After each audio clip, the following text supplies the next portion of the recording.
તો બજારમાં આજનો દિવસ એક ખુશીનો દિવસ રહ્યો, મંગળવારનો દિવસ હતો અને ગઈકાલે ટ્રમ્પે ટેરિફને લઈને એક મોટો યુટર્ન લીધો અને યુટર્નનો ઉત્સાહ તમને ન માત્ર અમેરિકાના બજારોમાં દેખાયો પરંતુ ભારતીય બજારમાં પણ આજે સારી તેજી આવતી જોવા મળી છે અને ઘણા લાંબા સમય બાદ આજે નિફ્ટીએ ફરી એક વખત 23,700ના સ્તર ન માત્ર રિક્લેમ કર્યા પરંતુ છેલ્લે જે ખરીદદારી આવી એમાં 23,700ને પાર જઈને નિફ્ટી બંધ થતો જોવા મળ્યો છે। સેન્સેક્સમાં પણ તમને આજના દિવસે લગભગ 1400 પોઈન્ટનો ઉછાળો આવતો દેખાયો। નિફ્ટી બેંક આજે તમને 50,100ની ઉપર બંધ થતો દેખાયો અને મિડકેપમાં પણ આજના દિવસે તમને એક સારી ખરીદદારી આવતી જોવા મળી છે। ખાસ કરીને હવે અહીંયાથી મહત્વનું એ રહેવાનું છે કે હવે નિફ્ટી અહીંયા પોતાના રેઝિસ્ટન્સની નજીક આવ્યું છે એટલે થોડું ઘણું કન્સોલિડેશન થઈ શકે પરંતુ આજના દિવસમાં તમને જે સેક્ટરની અંદર સારી એવી તેજી જોવા મળી એમાં જો સરકારી કંપનીઓ અને એ બધી કંપનીઓમાં સારી તેજી રહી। જો પીએસયુ બેંક આજે લગભગ 2.5% જેટલું વધ્યું। સરકારી કંપનીઓમાં એક સારી તેજી આવતી જોવા મળી। ઓઇલ એન્ડ ગેસ રિલેટેડ કંપનીઓમાં લગભગ 3.25%ની તેજી આવી। મેટલ સ્ટોક્સ આજે લગભગ 2.5% જેટલા વધ્યા છે એટલે બ્રોડ બેઝ ખરીદદારી તમને સિક્લિકલ્સની અંદર આવતી જોવા મળી છે પરંતુ આજના દિવસે થોડું ઘણું દબાણ અહીંયા તમને ખાસ કરીને કન્ઝમ્પશન સ્ટોક્સે બનાવવાનું કર્યું। જો આજના દિવસે જે ઘટાડો આવ્યો છે એમાં નિફ્ટી એફએમસીજી 5% ઘટ્યો છે, કન્ઝમ્પશનની અંદર થોડો ઘણો ઘટાડો છે એટલે જે 2 દિવસની અંદર આપણે એક સારી રેલી જોઈ લીધી હતી ત્યાં થોડુંક આજે બ્રેક અહીંયા લાગતો આપણને ખાસ કરીને જોવા મળ્યો। હવે અહીંયા સ્ટોક્સની વાત કરી લઈએ। નિફ્ટીના ફ્રન્ટ પરથી આજે શ્રીરામ ફાઇનાન્સમાં જોરદાર તેજી રહી। ગઈકાલે પણ આ સ્ટોક એક સારી તેજી સાથે બંધ થયો હતો। આજે અહીંયા ફોલોઅપ બાઇંગ આવ્યું।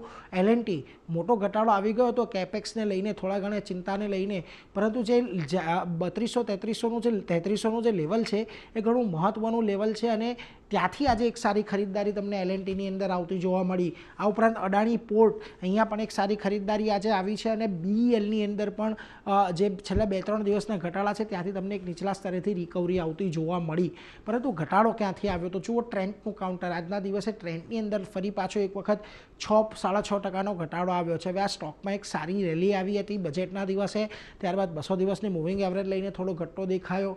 આ ઉપરાંત બ્રિટાનિયા, નેસ્લે, હીરો મોટોકોર્પ આ બધામાં પણ એક થોડી ઘણી તમને આજના દિવસે ઘટાડો આવતો દેખાયો છે।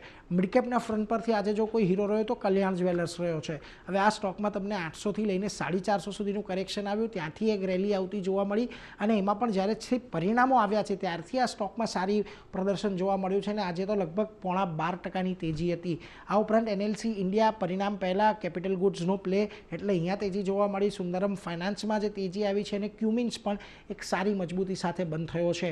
થોડા ઘણા સ્ટોક આજે રિઝલ્ટ રિએક્શનને કારણે મિડકેપમાં તમને ઘટતા દેખાયા। એમાંથી ટાટા કેમિકલનું કાઉન્ટર, કંપની એકવારની ખોટ કરી છે અને એ ખોટને કારણે તમને ખાસ કરીને આજે ઘટાડો આવતો જોવા મળ્યો। આ ઉપરાંત આદિત્ય બિરલા કેપિટલ, ફિનિક્સ મિલ, કોલગેટ જેવા કાઉન્ટર રહ્યા કે જ્યાં તમને દબાણ આવતું દેખાયું।